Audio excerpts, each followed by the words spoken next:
Ito na yung tamang panahon para isulong talaga natin itong batas na ito. Ito na siguro yung tamang panahon para pag-usapan natin ng pag-usapan.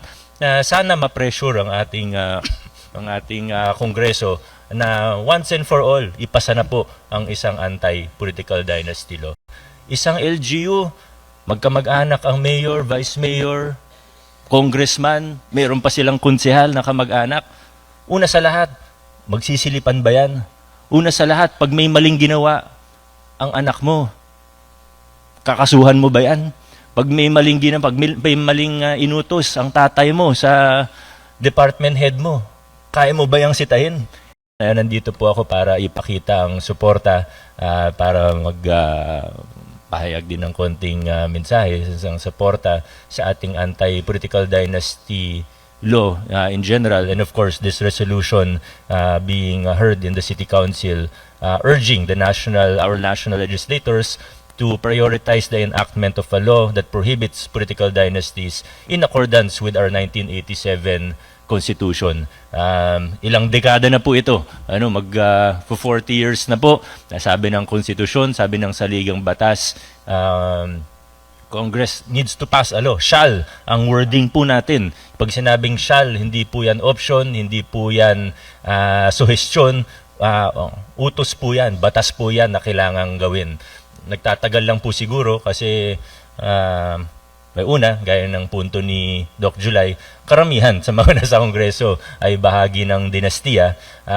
Pangalawa, madaling magtago sa mga tanong na kagaya ng ano ba talaga yung ibig sabihin yan? Ano ba yung definition? At sa pagtatalo, ay dumarating lagi sa punto na magtatapos na ang Kongreso o natatabunan na ng ibang issue hanggang sa nagkakalimutan na.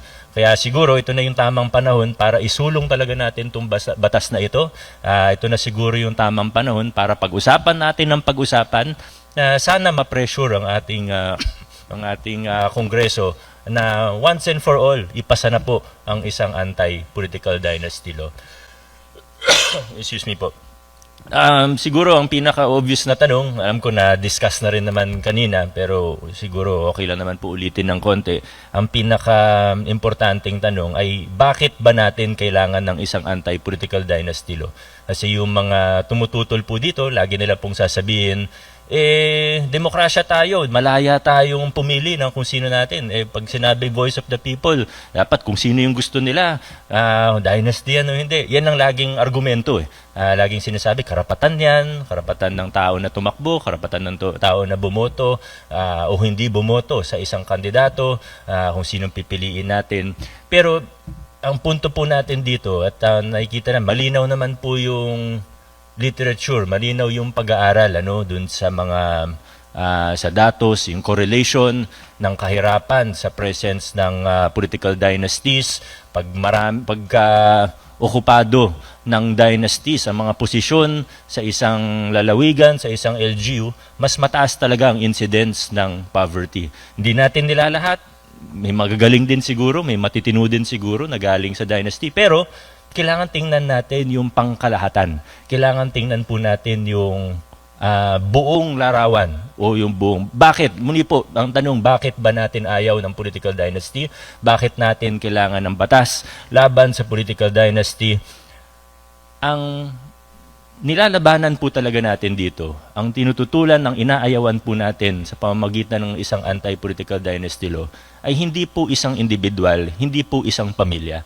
Hindi po specific people ang tinatarget dito, hindi po specific families ang inaayawan natin. Ang inaayawan natin, ang nilalabanan natin, ang tinututulan natin ay ang concentration of power in the hands of a few families. Dahil pag nakita po natin, ito ang sitwasyon natin sa Pilipinas ngayon, may ilang pamilya na hawak po talaga nila lahat na sa totoo, humihina ang demokrasya natin dahil hindi nagkakaroon ng tunay na choice ang mamamayan. Dahil hawak po nila lahat . Isang LGU, magkamag-anak ang mayor, vice mayor, congressman, mayroon pa silang konsehal na kamag-anak. Una sa lahat, magsisilipan ba yan? Una sa lahat, pag may maling ginawa ang anak mo. Kakasuhan mo ba yan? Pag may maling may maling inutos ang tatay mo sa department head mo, kaya mo ba yung sitahin? Nawawalan tayo ng check and balance. Pangalawa, hindi po tayo nagtatapos doon. Pangalawa, yung paggamit ng state resources, ultimo ang pondo ng taong bayan, nagagamit para sa kapakanan ng mga pamilya o ng mga kandidato na ito. Hindi naman po sikreto, nagagamit ang state resources. Pag campaign period na, akala ng iba, napakabait. Laki ng binibigay. Namimigay ng pera, ng ayuda. Pero ang katunayan, pera din naman to ng taong bayan. Pero nagugulo tayo, nalilito tayo. Kasi parang daming ginagawa, parang okay naman. Pero sa totoo, gamit nila state resources, pondo ng taxpayers na nagbumula sa taxpayers natin. Pero dahil sila yung nakaupo, sila yung nakapwesto, mula vice mayor, mayor, konsehal, congressman ng iba't ibang distrito, wala na, naka-corner na. Monopolyo na nangyayari. Captured na lahat.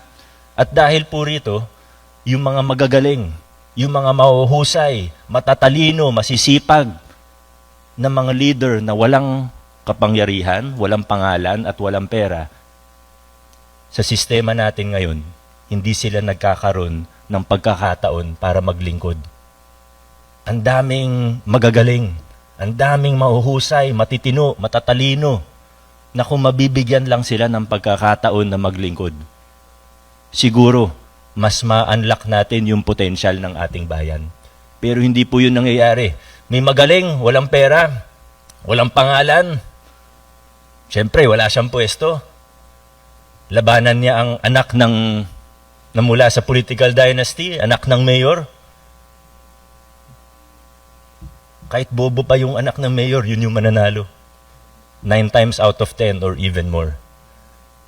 Yun yung sistema natin, kailangan yan ang basagin natin para ma-unlock natin ang potensyal ng ating bayan. So what we are really talking about here, and going back to the 1987 Constitution, we're not against vertical dynasties just because. Hindi ito wala lang. We are against political dynasties, or we want to have an anti-political dynasty law, going back to what the Constitution says. It is for the equal access to opportunities for public service. Ito po talaga yun. Equal access to opportunities for public service. Kaya po natin gusto i-prohibit ang political dynasties. So, again, I thank the members of the City Council, the supporters of this resolution. Maraming salamat sa initiative na ito. I know that it will go a long way.